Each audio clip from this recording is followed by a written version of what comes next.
네, 인사드리겠습니다. 안녕하세요. 요한일서 1장 5절부터 2장 3절의 말씀을 통해서요, 빛 가운데 행하게 하는 복음이라는 제목으로 말씀을 나누고 있습니다. 오늘이 세 번째 시간이고 마지막 시간입니다. 오늘 말씀의 본문은 요한일서 1장 8절부터 2장 3절입니다. 하나님은 이 예수 그리스도의 복음을 통해서요, 우리를 빛으로 인도를 하시고 또 빛 가운데 행하게 하십니다. 하나님과의 관계를 회복하게 하시고요, 그리고 그 관계의 친밀함을 누릴 수 있게 하시는 거죠. 하나님이 빛이시고 그분에게 어두움이 조금도 없기 때문에 우리도 그런 빛 가운데 행할 때 하나님과 사귐을 누릴 수가 있습니다. 성경이 말하는 복음이 바로 이것입니다. 빛 가운데 행하게 하는 복음을 성경은 말을 하고 있습니다. 요한일서 1장 5절을 통해서 우리가 그 사실을 좀 살펴봤었고요. 그리고 6절부터 7절을 통해서는요, 그 사실에 기초해서 어떻게 우리가 우리 자신을 점검해 볼 수 있는지를 좀 살펴봤었습니다. 그 점검이라는 것이 사실 어렵지 않았습니다. 내가 하나님과 사귐이 있다라고 말을 하는 사람이 아니라요, 실제로 빛 가운데 행하는 사람이 하나님과 사귐이 있는 사람이다라는 것을 성경은 우리에게 분명하게 말을 하고 있습니다. 빛 가운데 행해서 하나님과의 사귐 가운데로 들어온다라는 의미가 아니었습니다. 하나님과의 사귐 가운데 있는 사람은 빛 가운데 행하는 사람이다라는 의미였습니다. 그리고 이 빛 가운데 행한다라고 말을 할 때 가장 중요한 것은 마음의 변화였습니다. 가장 본질적인 것은 그 마음의 변화입니다. 어둠 속에 있었을 때는 보지 못해서 잘못된 것을 원하고 소원했었다면, 이제는 빛 속에서 빛 가운데 있기 때문에 제대로 된 것을 보고, 그렇기 때문에 무엇이 잘못된 것인지를 알고 바른 것을 원하게 된다라는 겁니다.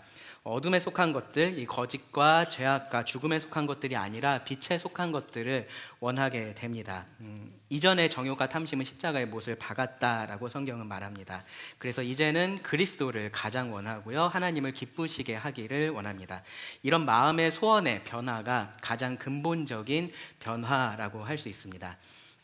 그런데 이 말씀에 대해서도 여러분 오해하지 말으셔야 될 게요, 우리가 그렇게 강력한 어떤 의지를 가지고 그렇게 해야 한다라는 것을 의미하는 말이 아닙니다. 굳은 결심을 말하고 있는 것이 아닙니다. 물론 이제 그리스도인들이 그렇게 살기 위해서 무슨 의지를 가지고 굳은 결심을 하고 그런 것들이 필요하지만, 지금 말씀드리는 것은 그러한 것들을 의미하는 것이 아니다라는 거예요. 근본적으로 우리 속에서 일어나는 변화를 성경이 말을 하고 있다라는 겁니다. 하나님께서 하시는 일인 겁니다. 우리가 하는 것이 아니라 하나님께서 우리 안에서 이루시는 일을 말씀을 드리는 겁니다. 새 언약의 백성에게 하나님께서 내가 이렇게 하마라고 말씀하신 바로 그 부분입니다. 모세는요, 결국은 이 이스라엘 백성들이 약속의 땅에 들어갈 텐데 거기서 실패할 것에 대해서 예언을 했습니다. 그러면서 하나님께서 약속하셨던 그 복과 저주 중에서 이 저주를 모두 다 경험을 하고 다시 하나님께서 그들을 회복시키실 것에 대해서 말을 했습니다. 그러면서 단순히 그들이 그 약속의 땅으로 다시 돌아오는 것 이상으로 그들이 하나님의 백성으로서 온전히 회복될 것에 대해서 말을 했는데요, 그때 어떤 표현을 사용을 했냐 하면은 마음의 할례를 하나님께서 너희들에게 베풀어 주실 것이다 라고 그렇게 예언을 했습니다. 신명기 30장 6절에서 말을 하는데요, 너의 하나님 여호와께서 너의 마음과 너의 자손의 마음의 할례를 베푸사 너로 마음을 다하며 뜻을 다하여 너의 하나님 여호와를 사랑하게 하사 너로 생명을 얻게 하실 것이며, 이렇게 될 것에 대해서 이야기를 한 겁니다. 하나님께서 그 백성들의 마음에 할례를 베푸시면, 그들의 육신이 아니라 그들의 마음의 할례를 베푸시면 그들이 달라질 것에 대해서 예언을 한 겁니다. 궁극적으로는 순종의 삶을 살게 되는 것이 될 겁니다. 그런데 마음이 달라지는 것이 먼저인 거예요. 마음을 다하며 뜻을 다하여 내 하나님 여호와를 사랑하게 하실 것이다 라고 먼저 말씀을 하고 있습니다. 이것은요, 예레미야 선지자 그리고 에스겔 선지자를 통해서 말씀하셨던 이 새 언약의 약속과도 그대로 이어집니다. 예레미야 31장 33절을 보시면 이렇게 말씀을 해요. 그러나 그날 후에 내가 이스라엘 집과 맺을 언약은 이러하니 곧 내가 나의 법을 그들의 속에 두며 그들의 마음에 기록하여 나는 그들의 하나님이 되고 그들은 내 백성이 될 것이라. 여호와의 말씀이니라. 에스겔 36장 26절은 이렇게 말합니다. 또 새 영을 너희 속에 두고 새 마음을 너희에게 주되 너희 육신에서 굳은 마음을 제거하고 부드러운 마음을 줄 것이며, 이거 다 하나님께서 하시겠다라고 하신 말씀인 거예요. 너희가 이렇게 해야 된다, 이러한 마음을 가져야 된다라고 말씀하시는 게 아니고요. 하나님께서 이 새 언약의 백성들을 삼으실 때 그들에게 이렇게 그들의 마음의 변화, 그들의 굳은 마음을 제거하고 부드러운 마음, 하나님을 사랑하고 하나님께 순종하고자 하는 그러한 마음, 그러한 마음의 소원을 주실 것이다 라고 그렇게 말씀을 하고 계시는 겁니다. 마음의 변화인 겁니다. 이것이 지금 우리가 말하고 있는 마음의 변화인 거예요. 그래서 갈라디아서 5장 24절에서도요, 그리스도 예수의 사람들은 이미 그 정욕과 탐심을 십자가에 못 박았다고 과거형으로 그렇게 말을 하고 있는 겁니다. 너희가 그렇게 하기 위해서 노력을 해야 돼 라고 하고 있지 않은 거예요. 하나님께서 사람을 구원하실 때 그렇게 이 굳은 마음을 제거하시고 부드러운 마음을 주시는 것이기 때문입니다. 그리고 그 변화된 마음이 행동을 바꾸는 거고요, 삶을 바꾸는 겁니다. 그것이 성경이 말하고 있는 빛 가운데 행하는 사람의 모습입니다. 그러면 이제 여기서 조금 실제적인 의문이 생겨요. 특별히 이제 구원 받으신 분들 이런 얘기를 들을 때 계속해서 마음속에 이런 생각이 떠오를 겁니다. 이 정욕을 다 십자가에 못을 박아서 죽었다고? 근데 나는 아직 그거 있는 것 같은데, 십자가에 박아놓긴 한 것 같은데 아직 얘가 죽지 않고 살아있는 것 같은데, 약간 그런 생각이 드실 겁니다.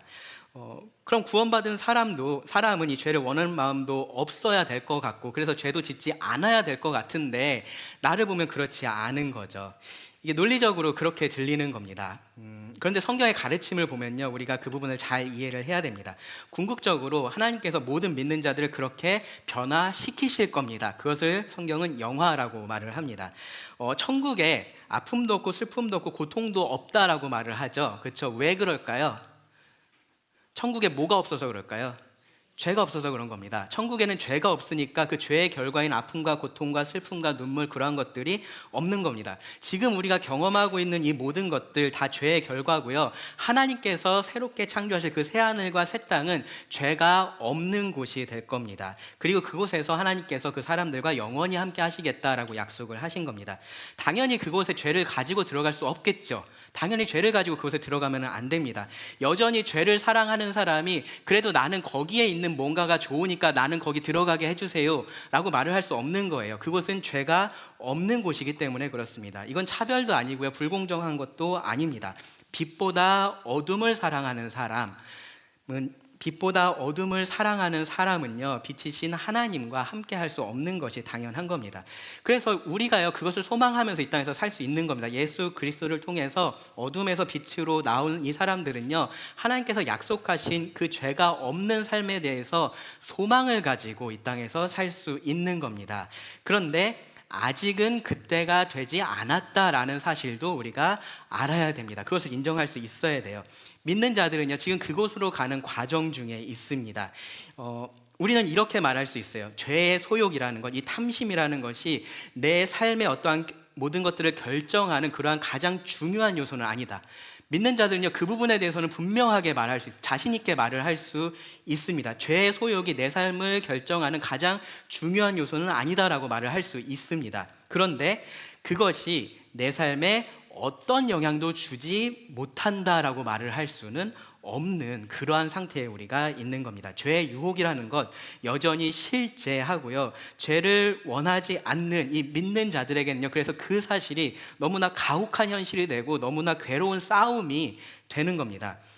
그것을 가장 솔직하고 정직하게 표현했던 사람이 사실은 다름 아니라 바울인데요, 바울이 로마서 7장 18절 이후에 기록한 말씀을 보면은 이렇습니다.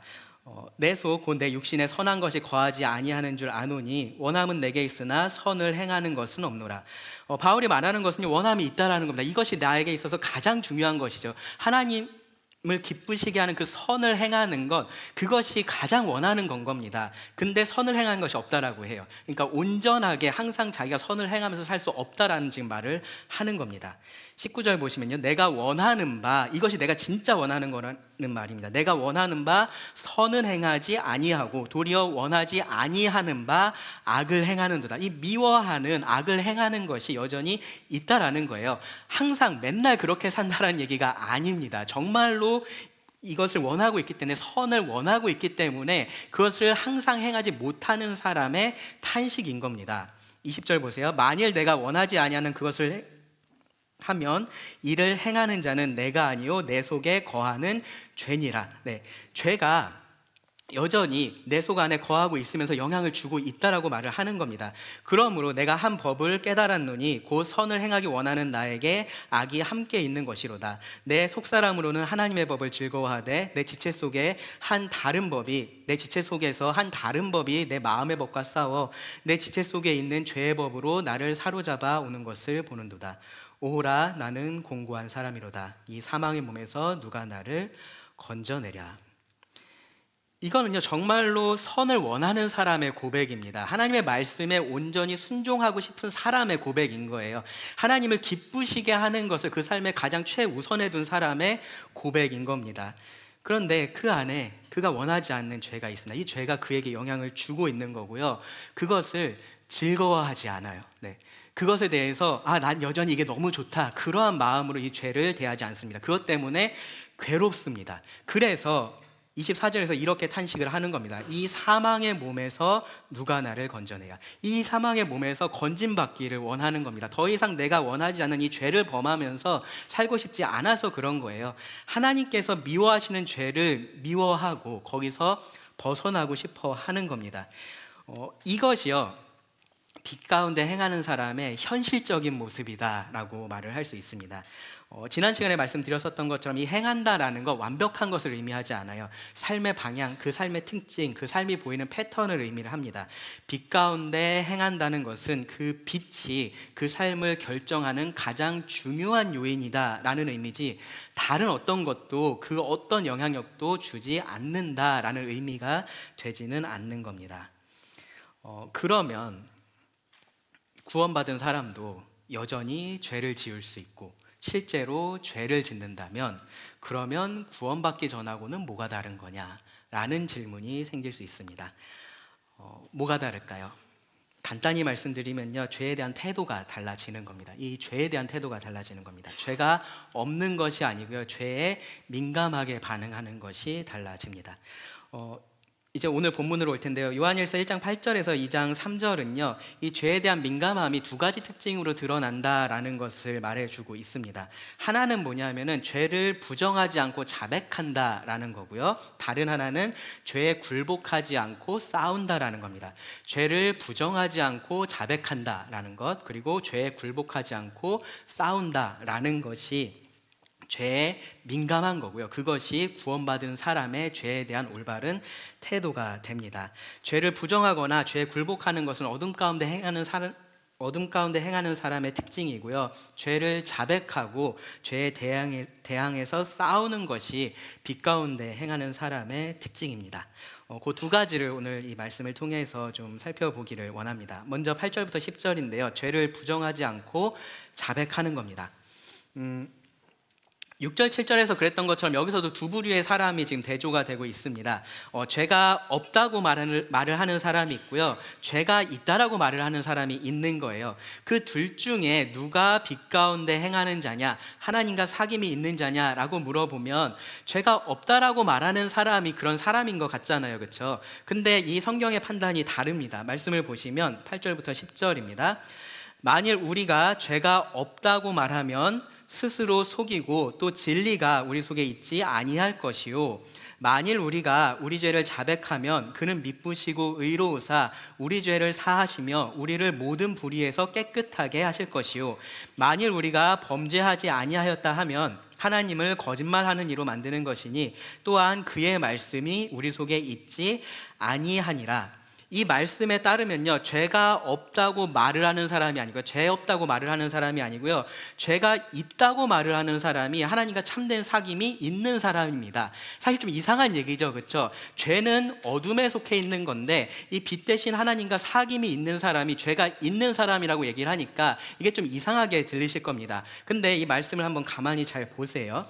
먼저 8절에서 묘사하는 사람은요, 나는 죄가 없다라고 말을 하는 사람입니다. 이 말의 의미는 나는 신분적으로 의로운 사람이 됐어가 아니고요, 정말로 나는 내 실제 삶에서 죄가 없어입니다. 왜 그러냐 하면은 지금 이 요한이 말하고 있는 것이 법적인 측면에서의 의로움이 아니라 관계적인 측면에서의 의로움이기 때문에 그렇습니다. 계속해서 요한은 지금 그것을 얘기하고 있어요. 이 사람은요, 내가 전에는 죄를 지었을지 모르지만 지금은 아니다라고 말을 하는 거예요. 이제는 죄가 나하고 상관이 없다라고 말을 하는 겁니다. 지난 설계에서 제가 잠깐 언급을 드렸었던 이 요한 당시의 영지주의자들이 이런 주장을 했어요. 삶에 죄가 있습니다. 근데 그것이 진짜 나라고 할 수 있는 나의 영하고는 관계가 없다라는 식으로 이 실제 하는 죄를 부정을 했었습니다. 오늘날에도 사실은 비슷한 주장을 하는 경우들이 있습니다. 여러분 혹시 완전성화라는 말 들어보셨나요? 완전성화. 네. 이 완전성화를 주장하는 사람은요, 뭐 관점이 조금씩 그 사람에 따라서 다르기는 하지만 기본적으로 무엇을 말을 하냐 하면요, 구원받은 사람은 죄를 범하지 않는 어떠한 특별한 상태에 도달할 수 있다라고 그렇게 말을 합니다. 죄를 범하지 않는 어떤 특별한 상태에 도달할 수 있다라고 얘기를 해요. 죽음 이후에 그렇게 된다라는 게 아니고요, 이 땅에 있을 때 그렇게 된다라는 겁니다. 구원받은 즉시 그렇게 된다라고 말을 하는 경우도 있고요, 구원받고 나서, 우리가 이제 구원받을 때 하나님의 은혜로 구원을 받잖아요. 구원받고 나서 하나님께서 두 번째 은혜를 베풀어 주시면 이제 그러한 특별한 상태에 도달할 수 있다라고 그렇게 주장을 하기도 합니다. 어쨌든 이 구원받은 사람이 법적인 의미에서의 칭의, 거룩함뿐만 아니라 실제로 죄를 범하지 않는 상태가 될 수 있다라고 그렇게 얘기를 하는 겁니다. 뭐 이런 주장에 대해서 이제 다 살펴볼 건 아니고요. 근데 그런 주장에 대해서 그런 얘기들을 들을 때 자연스럽게 드는 의문이 있습니다. 뭐냐면은 실제로 그렇게 그들이 주장하고 말을 한다고 해도 어쨌든 죄는 짓긴 지을 거 아닙니까? 실제로 죄는 짓기는 지을 텐데, 그러면 그 삶에서 실제로 존재하는 그 죄에 대해서 이 사람들이 어떻게 설명을 할까가 궁금합니다. 궁금하시죠? 안 궁금하신가요? 궁금합니다. 네. 보면요, 몇 가지 설명을 하는데요, 뭐 크게 그렇게 많이 다르진 않은데, 하나는 뭐냐 하면은 이렇게 말을 합니다. 죄의 유무를 결정하는 것이 행동이 아니라 의도다라고 말을 하는 겁니다. 의도에 따라서, 의도가 있느냐 없느냐에 따라서 이것이 죄냐 아니냐가 결정이 된다라는 거예요. 이 상대방에게 내가 막 갑자기 화를 내고 소리를 지르면서 막 그렇게 했다라고 해도 그것이 고의적으로 한 것이 아니라면 죄가 아니다라고 그렇게 말을 하는 겁니다. 그러니까 화를 내려고 낸 것이 아니고요, 말을 하다 보니까 화가 난 거다, 그러니까 그것은 죄가 아니다라고 그렇게 말을 하는 겁니다. 이해가 되시나요? 네, 이해가 되십니다. 자, 그렇게 하려고 일부러 그렇게 한 건 아닌데, 사람이다 보니까 연약해서 순간적으로 그냥 나쁜 말이 나온 거고, 혹은 거짓말을 한 거다, 그래서 그것은 우리가 죄라고 하면 안 된다라는 식으로 설명을 하는 거예요. 다른 경우는요, 비슷한데 약간 다르긴 합니다. 비슷하게 뭐라고 얘기를 하냐면은 이 삶 속의 죄에 대해서 그것은 단지 어떠한 습관에 의한 기계적인 반응일 뿐이다 라고 그렇게 설명을 해요. 무슨 말이냐 하면은 그동안에 이 죄의 지배를 받으면서 쭉 살아왔으니까 그만큼 그것이 습관화되어 있다라는 거죠. 그래서 어떠한 생각을 하고 막 그렇게 해서 그렇게 반응을 하는 게 아니라 그냥 주먹이 날라오면은 그것을 피하면서 한 대 때리는 것처럼 어떠한 상황에서 그냥 기계적으로 그렇게 반응한 것은 그것은 죄가 아니다라고 말을 하는 겁니다. 거기서 조금 더 극단으로 가면요, 죄를 범하는 것은 구원받지 않은 증거다라고 얘기를 해요. 그래서 죄 범하면은 너는 구원받지 않은 거니까 다시 구원받아야 돼라고까지 이야기를 하기도 합니다. 왜 이런 관점이 비성경적인지는요, 사실은 성경을 조금만 읽어봐도 우리가 충분히 알 수 있습니다. 여러분 생각해 보세요. 만약에 죄라는 것을 방금 말씀드렸던 그런 관점에서 이해를 한다면요, 모든 사람이 죄인이라는 성경의 선언은 거짓말이 될 겁니다. 그렇게 되지 않아요. 사람들에게 물어보세요. 죄를 지은 사람들 물어보십시오. 감옥에 있는 사람한테 가서 물어보십시오. 그들도 내가 죄를 너무 짓고 싶어서 나는 일부러 사람을 괴롭히려고 그렇게 했다라고 말을 하지 않습니다. 물론 그렇게 말하는 사람들도 있을 거예요. 그런데 그렇게 얘기하지 않는 사람들이 더 많이 있습니다. 다들 상황이 그래서 그렇게 됐다라고 말합니다. 나도 어쩔 수 없어서 그렇게 됐다라고 말합니다. 고의성이 없는 거죠. 고의성이 없으니까 그럼 이거는 죄가 아닌 게 되는 겁니다. 그럼 그들도 죄를 범하지 않았다라고 우리가 말을 해야 되는 거예요.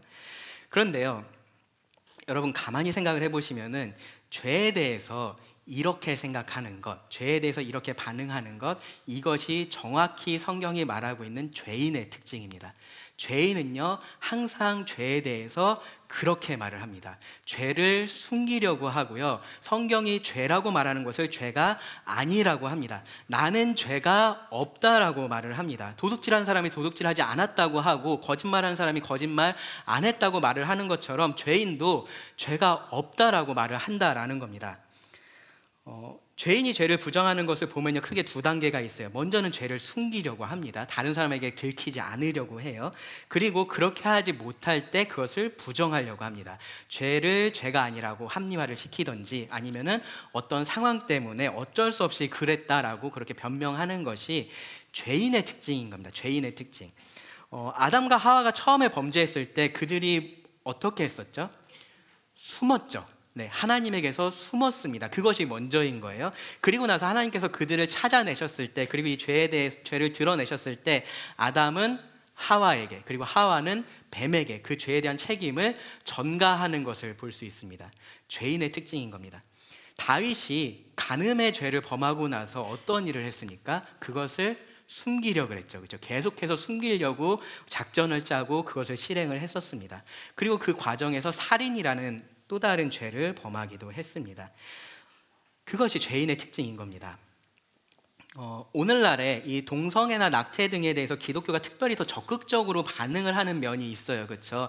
근데 그 이유가 있습니다. 그 이유 중에 하나는 뭐냐 하면요, 이 동성애나 낙태를 옹호하는 쪽에서 하나님께서 죄라고 하신 것을 죄가 아니라고 말을 할 뿐만 아니고요, 거기서 더 나아가서 그것이 선이라고 주장을 하고 있기 때문에 그렇습니다. 죄인이 죄를 숨기는 것, 그리고 그것을 부정하는 것, 그렇게 하는 이유는 뭐냐 하면은 최소한의 죄의식은 있기 때문에 그런 겁니다. 그것에 대한 부끄러움이 있기 때문에 그런 거예요. 이 죄를 지었을 때 내가 옳지 않은 일을 했구나라는 생각을 하니까 그것을 숨기려고 하는 거고요. 그리고 그것이 드러났을 때 내가 그 일을 했다라고 그렇게 인정하지 않으려고 하는 겁니다. 최소한의 죄의식이 있기 때문에 그런 거예요. 그런데 오늘날의 세상이 하고 있는 일은 뭐냐 하면요, 그런 죄의식 자체를 지우려고 하고 있는 겁니다. 하나님께서 죄라고 하신 것을 죄가 아니라 이것이 오히려 선이다라고 말을 하면서 사람들이 훨씬 더 죄를 짓기 쉽게 편하게 만들어주고 있는 것이 오늘날의 세상이기 때문에 그렇습니다. 사도 요한이요, 요한일서 3장 4절을 보면요, 죄는 불법이라고 말했습니다. 죄는 불법이다. 이 불법이라는 것이요, 법을 어기는 것뿐만 아니라요, 마치 법이 없는 듯이 행하는 것, 즉 무법을 의미하기도 합니다. 오늘날의 세상은 아주 적극적으로 이 하나님의 법을 지우고 있습니다. 그리고 그것이 어둠 가운데 행하는 사람의 특징인 겁니다. 그래서요, 정리해서 말씀드리면 8절이 말하고 있는 이 죄가 없다고 말하는 사람, 이 사람은요, 정말로 죄가 없어서 그런 게 아니고요, 죄를 지으면서도 그것이 죄가 아니라고 부정을 하고 있는 사람인 거예요. 실제로는 계속해서 하나님을 슬프시게 하는 죄를 범하고 있으면서 나는 그렇지 않다라고 말을 하고 있는 사람인 겁니다. 그런 사람에 대해서 지금 뭐라고 말을 하는지 보십시오. 8절 보시면, 만일 우리가 죄가 없다고 말하면 스스로 속인다 라고 말합니다. 스스로 속인다. 6절에서 하나님과 사귐이 있다라고 말하면서 어둠에 행하는 사람에 대해서 거짓말하는 사람이라고 했어요. 거짓말하는 사람. 거짓말은 누구한테 합니까? 다른 사람한테 하죠. 그렇죠? 다른 사람을 속이는 겁니다. 그런데 죄를 부정하면서 그것을 합리화하면서 나는 더 이상 죄를 짓지 않아 라고 말을 하는 사람은 누구에게 거짓말하는 거냐면은 자기에게 거짓말을 하고 있다라는 거예요. 자기를 속이고 있다라는 겁니다. 정말로 안타까운 일인 거죠. 하나님께서 주신 그 양심은 계속해서 죄를 말을 하고 있는데 계속해서 그것을 부정을 하고 있는 겁니다. 그리고 스스로 의롭다라고 생각을 하고 있는 겁니다. 어떻게 그렇게 할 수 있을까요? 어떻게 그렇게 할 수 있을까요? 어떻게 그렇게 할 수 있냐 하면은 여기 8절 끝부분에 보시면 진리가 우리 속에 있지 아니할 것이요. 진리가 그 속에 있지 않기 때문에 그렇다라고 말을 하는 겁니다. 진리에 비치신 하나님이, 하나님의 말씀이 정말로 그 안에 있으면 나는 죄가 없어요라고 그렇게 말을 할 수 없는 겁니다. 빛이 비춰서 이 어둠에 감춰져 있던 그 더러운 것들을 다 드러내서 보여주고 있는데 나는 깨끗합니다라고 말을 할 수 없는 거예요. 진리가 그 속에 없는 사람만이 자신을 속일 수 있는 겁니다. 나는 죄가 없다라고 말을 할 수 있는 겁니다. 10절을 보시면요, 여기서 좀 한 발 더 나간 사람에 대해서 얘기를 해요. 만일 우리가 범죄하지 아니하였다 하면, 이 말은요, 현재 죄가 없을 뿐만 아니라 나는 죄를 지은 적도 없다라고 말을 하는 거예요. 8절이 자기가 지금 죄를 지은 이 사실을 부정을 하는 거라면요, 10절은 자기가 죄인이라는 사실을 부정을 하는 겁니다. 요한은요, 이것에 대해서 더 강하게 그렇게 말하는 것이 무엇을 의미하는지를 경고를 합니다. 그것은요, 다른 사람에게 거짓말하는 것을 넘어서는 거고요, 그것은요, 자신을 속이는 것을 넘어서는 거고요, 하나님을 거짓말하는 이로 만드는 겁니다. 만일 우리가 범죄하지 아니하였다 하면 하나님을 거짓말하는 이로 만드는 것이니. 왜 그렇습니까? 하나님은 모든 사람이 죄인이라고 말씀하시기 때문입니다. 열왕기상 8장 46절이 범죄하지 아니하는 사람이 없사오니 라고 말하고요, 시편 14편 2절 3절 보시면 여호와께서 하늘에서 인생을 굽어 살피사 지각이 있어 하나님을 찾는 자가 있는가 보려 하신즉 다 치우쳐 함께 더러운 자가 되고 선을 행하는 자가 없으니 하나도 없도다 라고 말합니다. 잘 아시는 로마서 3장 23절에서도요, 모든 사람이 죄를 범하였음에 하나님의 영광에 이르지 못하더니 라고 말합니다. 그래서요, 나는 죄인이 아니다라고 말을 하면요, 결국 이렇게 말씀하신 하나님이 거짓말하는 분이다라고 지금 말을 하고 있는 겁니다. 내가 맞고 하나님이 틀렸다라고 말을 하는 겁니다. 내가 진리고 하나님이 거짓이다라고 말을 하는 겁니다. 내가 빛이고 하나님이 어둠이시다라고 말을 하는 겁니다. 어둠 가운데 있는 사람의 특징인 겁니다. 이렇게 말하는 사람 안에 하나님의 말씀이 있다라고 말을 할 수 없습니다. 왜 그러냐 하면요, 하나님의 말씀은요, 사람 안에서 이런 일을 하기 때문에 그래요. 야고보서 1장 18절을 보시면 그가 그 피조물 중에 우리로 한 천 열매가 되게 하시려고 자기의 뜻을 따라 진리의 말씀으로 우리를 낳으셨느니라 라고 말을 합니다. 야고보서 1장 21절에서도요, 중간 부분에 보시면 너희 영혼을 능히 구원할 마음에 심어진 말씀을 온유함으로 받으라 라고 말을 합니다. 하나님의 말씀이, 정확히 말하면 하나님께서 그 말씀을 통해서 사람을 구원하시는 겁니다. 그렇기 때문에 나는 죄가 없다, 나는 죄인이 아니다 라고 말을 하는 사람은요, 하나님이 구원하신 사람이 아닌 겁니다. 그것이 8절과 10절의 결론입니다. 생각해 보면은 너무 당연한 얘기입니다. 구원받기 전에 모든 사람들이 다 이렇게 말을 해요. 그렇죠? 우리가 전도를 할 때, 이 복음에 대해서 말할 때, 그래서 가장 처음에 말하는 것이 무엇입니까? 가장 처음에 우리가 인정해야 될 것이 무엇입니까? 내가 죄인이다라는 거잖아요. 내가 죄인이다. 어둠 가운데 있는 사람은 그것을 다 부인하기 때문에 그렇습니다. 나는 죄가 없고 나는 죄인이 아니다라고 말을 하고 있기 때문에 그렇습니다. 어둠 속에 있어서 보지 못하기 때문에 할 수 있는 말인 겁니다. 하나님의 이 진리의 말씀이 그 속에 없기 때문에 할 수 있는 말입니다. 그래서 그렇게 말한다면 어둠 가운데 있는 겁니다. 그러면 당연히 빛 가운데 행하는 사람은요, 반대의 특징을 보여야 되는 겁니다. 죄를 부정하는 게 아니라 죄를 인정하는 거죠. 그게 9절 말씀이에요. 만일 우리가 우리 죄를 자백하면 그는 미쁘시고 의로우사 우리 죄를 사하시며 우리를 모든 불의에서 깨끗하게 하실 것이요. 어둠 가운데 있는 사람이 보지 못해서 죄를 부정한다면요, 이 빛 가운데 있는 사람은 보기 때문에 죄를 인정하는 겁니다. 그것이 그 삶의 특징으로서 드러나는 겁니다.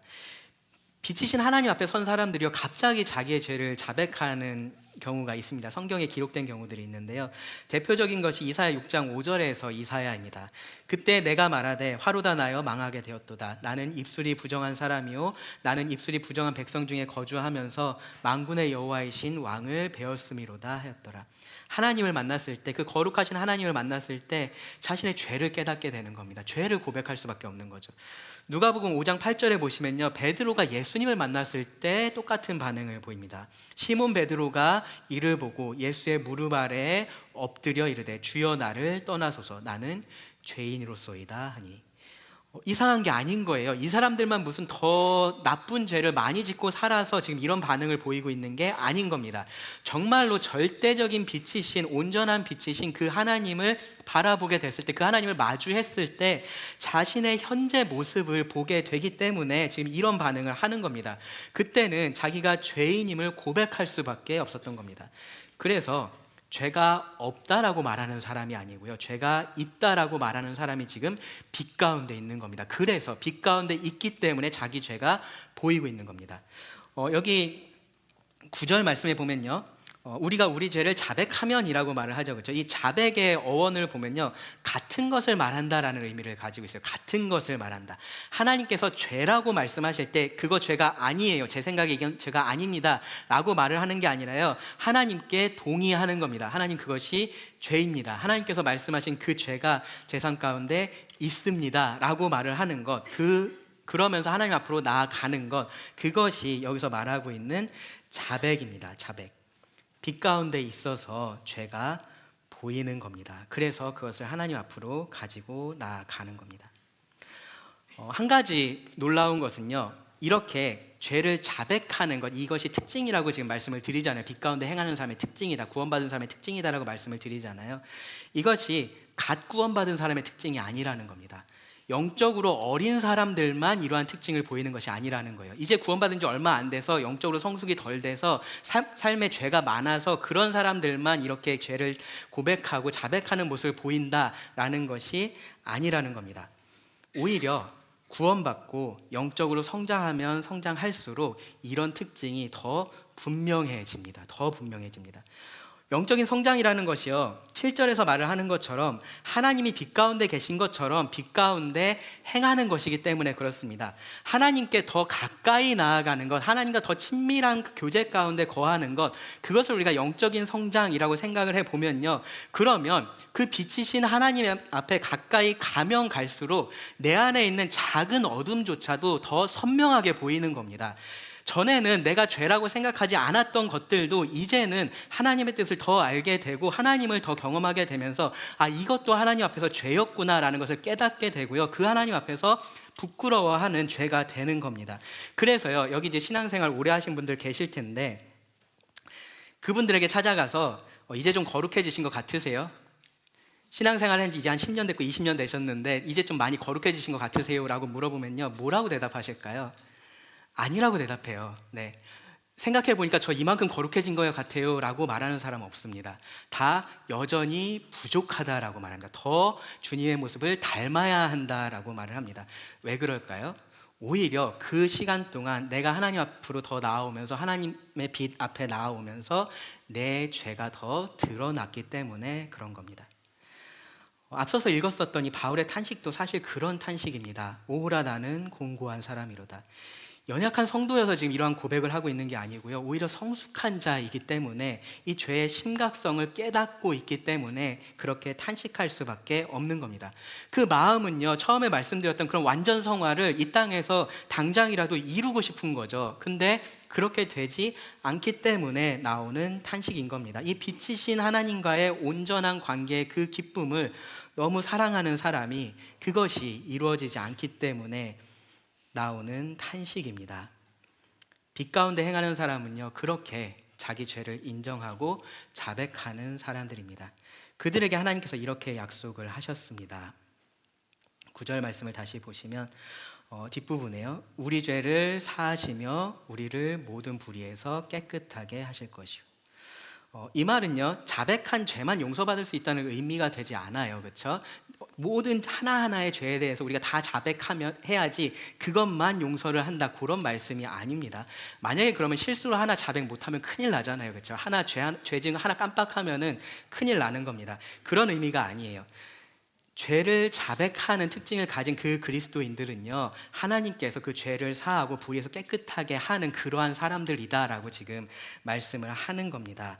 죄를 부정하는 사람이 아니고 인정하고 자백하는 사람이 바로 죄사함을 받고 깨끗함을 받는 사람이다 라고 말을 하는 겁니다. 하나님께서 계속해서 그 삶 가운데서 그렇게 역사하신다라고 말을 하는 겁니다.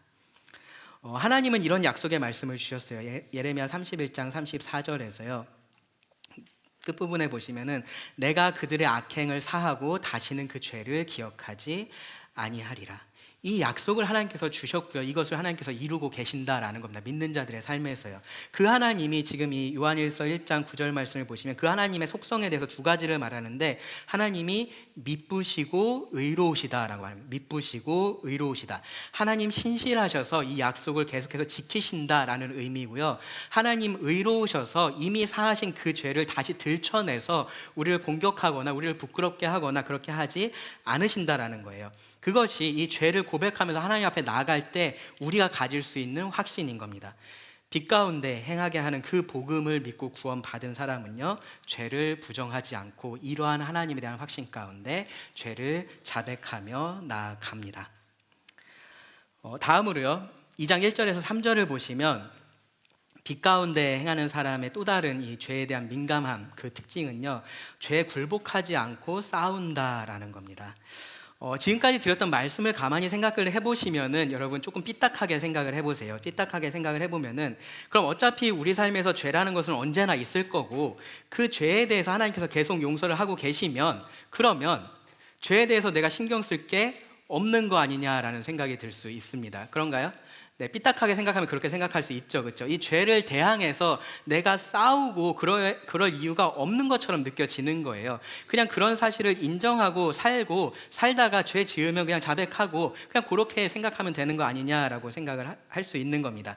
이 땅에서는 어차피 패할 싸움인 거고 죽고 나면 다 해결될 문제인 거죠. 그렇죠? 죽고 나서 하나님 앞에 들어가서 하나님께서 우리를 영화롭게 만드시면은 다 그냥 해결될 것처럼 되는 문제인 것처럼만 그렇게 느껴집니다. 같은 죄가 반복될수록 사실은 이런 생각들이 더 커져갈 수 있어요. 앞에서 제가 그 완전성화를 말씀을 드렸었는데요. 그런 완전성화에 있어서 조금은 기여를 했었던 사람이 이제 여러분 잘 아시는 존 웨슬리라는 사람이에요. 지금까지 말씀을 드렸던 이런 부분이 그러한 생각으로 이어지기 쉽다라는 생각을 웨슬리가 했었던 겁니다. 어차피 우리는 이 땅에서 거룩한 삶을 살 수 없어 라고만 그렇게 말을 하면 거룩한 삶을 추구하는 것 자체를 포기하게 만드는 거 아니냐라는 생각을 했었던 거죠. 어쩔 수 없다라는 것을 인정하는 순간 사람은 거기서 아무것도 안 하려고 한다라고 이제 그런 생각을 웨슬리가 했었던 겁니다.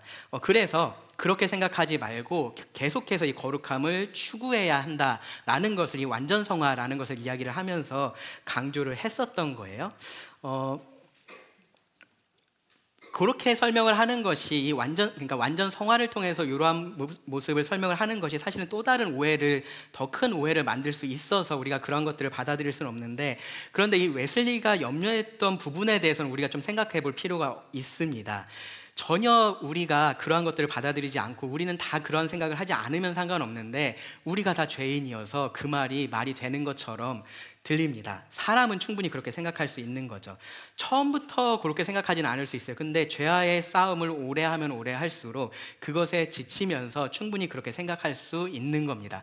이제 그냥 그만 싸우고 그냥 받아들이고 그냥 이렇게 살다 가자라는 생각을 할 수도 있는 겁니다. 그런데 그런 생각이요, 정말로 위험한 생각입니다. 왜 그러냐 하면요, 이 그리스도의 십자가 그리고 하나님의 구원하신 그 은혜를 아무것도 아닌 것처럼 만들어버리기 때문에 그렇습니다. 그래서 여기 2장 1절에서 요한이 그런 생각을 즉각 배격을 하는 거예요. 나의 자녀들아, 내가 이것을 너희에게 쓰면 너희로 죄를 범하지 않게 하려 함이라. 내가 지금 하는 말 곡해하지 말라는 거죠. 오해해서 듣지 말라는 겁니다. 지금까지 앞에서 1장에서 계속해서 했던 말들 절대로 너네가 편하게 으라고 하는 얘기가 아니고, 죄가 어쩔 수 없으니까 그냥 살라라고 한 말도 아니다라고 얘기를 하는 거예요. 정확히 반대입니다. 죄를 범하지 않게 하려고 기록을 한 겁니다.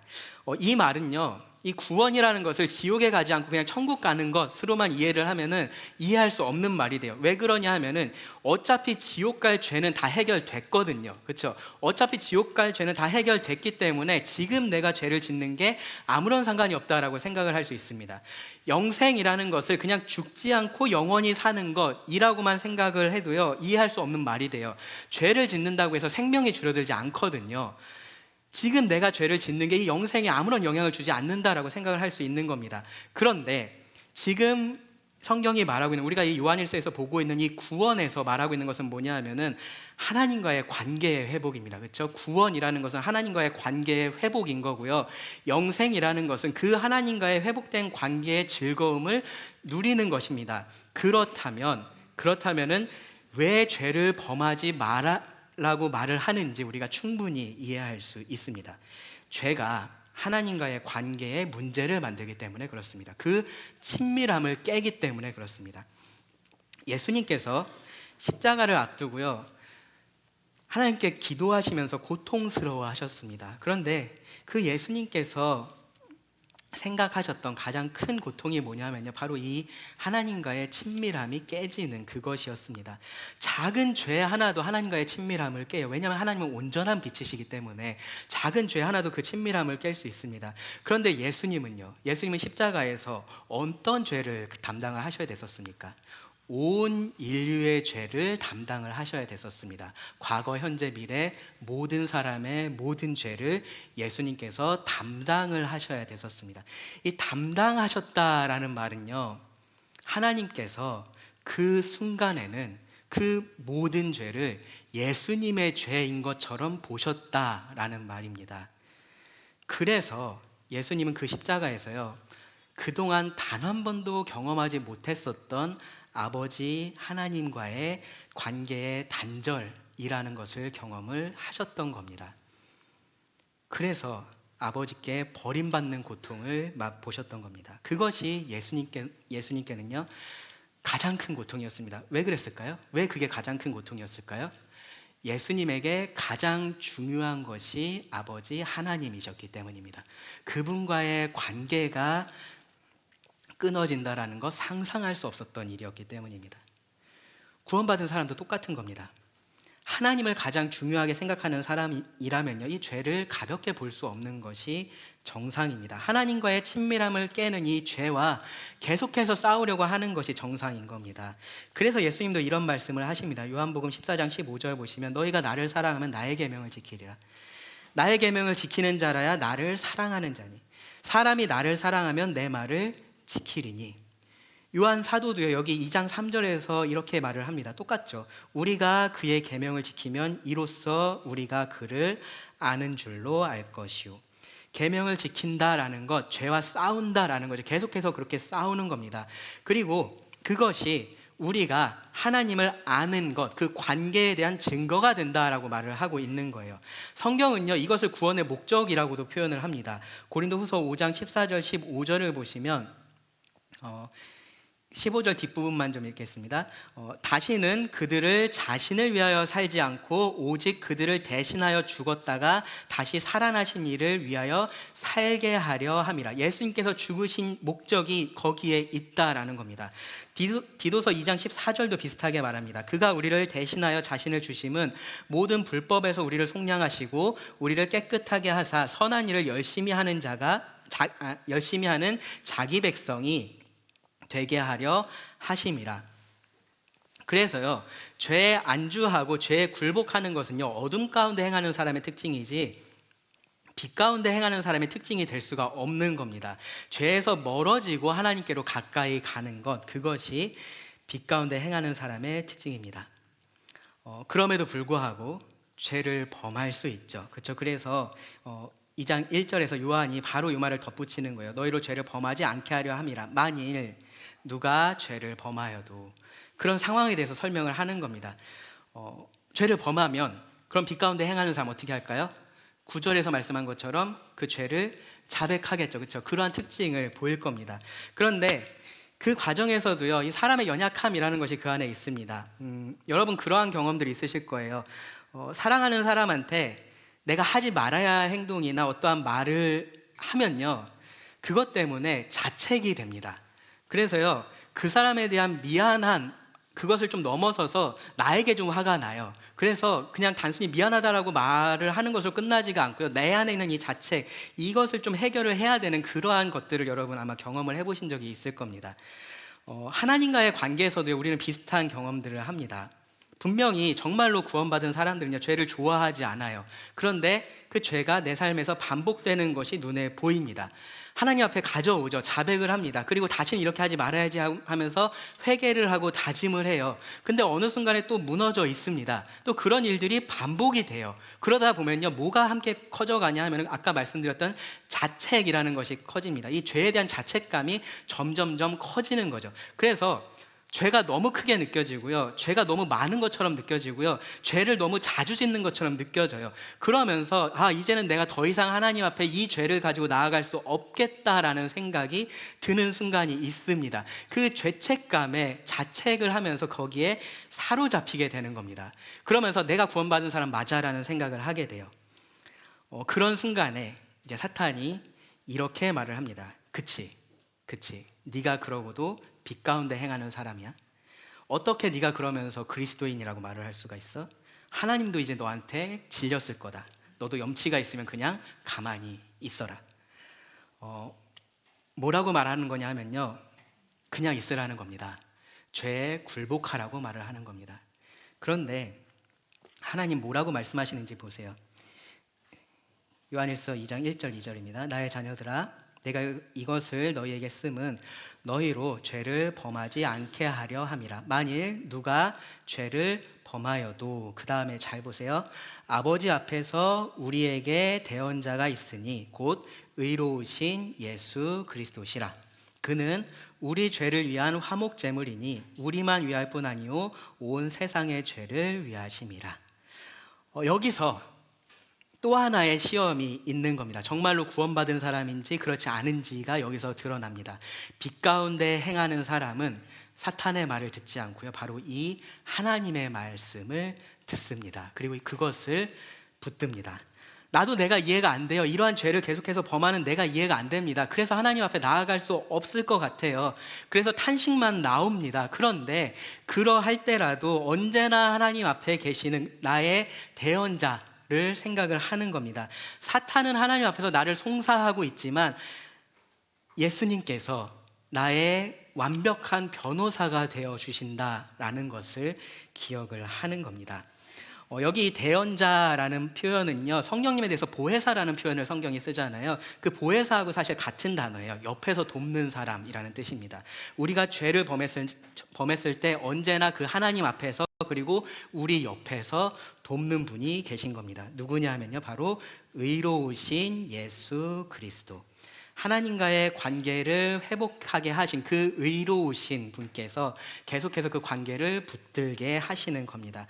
나는 지금 죄를 범했어요. 그래서 죄인이 됐습니다. 근데 예수님은 여전히 의로우십니다. 그 예수님께서 나의 죄를 위해서 드리신 그 화목 제물이 여전히 유효합니다. 죄가요, 정말로 강력합니다. 그 지배에서 벗어난 그리스도인들도요, 그 앞에서 무력함을 느끼고요, 그래서 절망하게 되고 굴복하고 싶은 마음이 들게 됩니다. 그런데 기억해야 될 것은 뭐냐면요, 우리 죄를 담당하신 그 예수님은 그 죄보다도 훨씬 더 강하신 분이시다라는 겁니다. 나를 하나님 앞으로 이끄신 이 예수님은요, 어설프게 일하지 않으셨습니다. 예수님께서 감당하지 못하실 그러한 큰 죄, 그러한 자주 되는 죄가 없습니다. 이 죄책감이라는 것을 여러분 착각하시면 안 됩니다. 죄책감은 겸손이 아닙니다. 가끔씩 이 죄책감에 빠져 있으면서 나 참 겸손한 것 같아, 막 그런 생각 하실 수도 있는데요, 절대로 그렇지 않아요. 죄책감에 사로잡혀서 하나님 앞에 나아가지 못하고 있는 것은요, 이 그리스도의 놀라운 힘을 지금 무시하고 있다라는 얘기가 되는 겁니다. 애초에 내가 뭐가 돼서 구원받은 게 아니잖아요. 그렇죠? 그러니까 나는 지금 나의 바닥을 볼 수 있고요. 뭐 그런 얘기들 하더라고요. 여기가 바닥인 줄 알았는데 조금 더 지나 보니까 밑에 지하실이 있고 지하실 몇 층이 있고 막 그러한 얘기들 해요. 어쨌든 그런 것들이 나에게는 계속해서 새로운 겁니다. 아, 내가 이 정도의 사람이었어. 내가 이 정도로 무너지는 사람이었어. 내 바닥이 여기였어. 그런 생각들을 하는 거예요. 근데 그 바닥을 하나님은 이미 보셨다라는 겁니다. 예수님은 이미 그것을 아시고 그럼에도 불구하고 우리를 사랑하시고 구원하여 주셨다라는 겁니다. 그러니까요, 내 이 죄가 너무 커서 하나님 앞에 나아갈 수 없다, 내가 이 죄를 너무 많이 져서 하나님 앞에 나아갈 수 없다, 그런 것은 교만인 겁니다. 그 교만한 생각을 버리시고요, 예수님을 힘입어서 언제든지 하나님 앞에 나아가셔야 됩니다. 그리고 그것이 정말로 빛 가운데 행하는 사람의 모습인 겁니다. 죄에 굴복하는 것이 아니고요, 끝까지 이 예수님을 힘입어서 싸우는 겁니다. 요한일서 1장 5절에서 2장 3절의 말씀을 통해서요, 왜 이 믿는 자가 이 빛 가운데 행해야 되는지, 그리고 이 빛 가운데 행한다는 말의 의미가 무엇인지 그 부분을 좀 말씀을 드렸습니다. 간단하게 정리를 해서 제가 말씀을 드릴 테니까 제가 드렸던 말씀을 다시 한번 머릿속에 떠올려 보시기 바랍니다.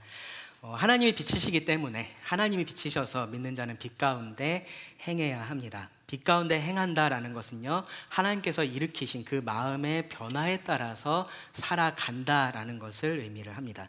죄가 없는 그런 완전한 삶은 아니지만 죄에 민감하게 반응하면서 사는 삶입니다. 나한테 죄가 있다라는 것을 인정을 하고요, 그리고 하나님께 자백하는 것, 그리고 그 죄에 굴복하지 않고 끝까지 싸우는 것, 그것이 빛 가운데 행하는 사람의 모습입니다. 바로 그러한 변화를 일으키는 것이 우리가 믿고 구원받은 복음입니다. 내가 복음을 듣고 구원을 받았다라고 여러분 생각을 하시면요, 이 말씀을 통해서 자신을 또 한번 이렇게 돌아보시고요, 그런 확신의 기쁨을 누리실 수 있기를 바랍니다. 내가 부족하고 연약하고 지금도 내 삶에서 그러한 모습들을 보이지만 그래도 하나님께서 나를 빛 가운데로 인도하셨구나라는 이 사실에 감사하실 수 있기를 바랍니다. 만약에요, 이러한 특징이 나에게 없다면요, 그렇다면 이제는 빛 가운데 행하고 있다라는 그 거짓말을 멈추시고요, 하나님의 도우심을 정직하게 구하실 수 있기를 정말로 간절한 마음으로 기도를 합니다. 정말로요, 정말로 우리 삶에서 이거보다 더 중요한 게 없습니다. 뭐 남을 속일 수 있을지 모르고요, 자기를 속일 수 있을지 모릅니다. 그런데 하나님은 속일 수가 없습니다. 하나님 앞에 가서 내가 너를 모른다라는 말을 듣기 전에요, 지금 여러분 혹시 그것이 부끄럽게 느껴지고 그것이 수치스럽게 느껴지시더라도 하나님의 도우심을 구하시기 바랍니다. 하나님 절대 외면하지 않으십니다.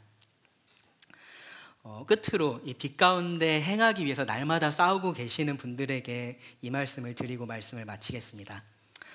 이 싸움이 쉽다라고 말을 할 수 없어요. 여러분도 지금까지 경험하셨겠지만 절대로 쉬운 싸움이 아니고요, 날마다 자신을 쳐서 복종시켜야 하는 그러한 싸움을 우리가 살아야 됩니다. 바울처럼 오호라 나는 공고한 사람이로다, 이 사망의 몸에서 누가 나를 건져내랴라고 그렇게 탄식하실 거예요. 그런데 동시에 우리 주 예수 그리스도로 말미암아 하나님께 감사하시게 될 겁니다. 왜 그러냐면요, 이 싸움이 혼자의 싸움이 아니기 때문에 그렇습니다. 하나님께서 함께 하시는 싸움이기 때문에 그렇습니다. 하나님께서 우리들에게 선한 소원을 주시고요, 그리고 그것을 행할 수 있는 힘을 계속해서 주십니다. 우리를 계속해서 깨끗하게 만들어 가십니다. 성령님께서 우리의 연약함을 도우시고요, 그리고 그리스도께서 여전히 우리의 대언자가 되어 주십니다. 이것이 하나님께서 우리들에게 주신 약속이고요, 그리고 은혜입니다. 여러분, 이 약속과 은혜를 굳게 믿으시고요, 하루하루 빛 가운데서 행하실 수 있기를 바랍니다. 기도하고 말씀을 마치겠습니다. 하나님, 우리를 사랑하시고 항상 우리 삶의 은혜를 내려주심에 감사를 드립니다. 하나님께서 미워하시는 죄가 하나님을 사랑하는 우리 안에 여전히 있음을 고백을 드립니다. 이 사실이 우리를 더 괴롭게 하고 또 마음 아프게 하지만 우리 주님께서 감당하지 못하실 죄가 없음을 기억하며 하나님 앞으로 우리가 나아가기를 원합니다. 하나님, 저희들에게 하나님을 향한 선한 소원을 계속해서 주시고 또 죄와 싸울 수 있는 힘을 더하여 주시기를 구합니다.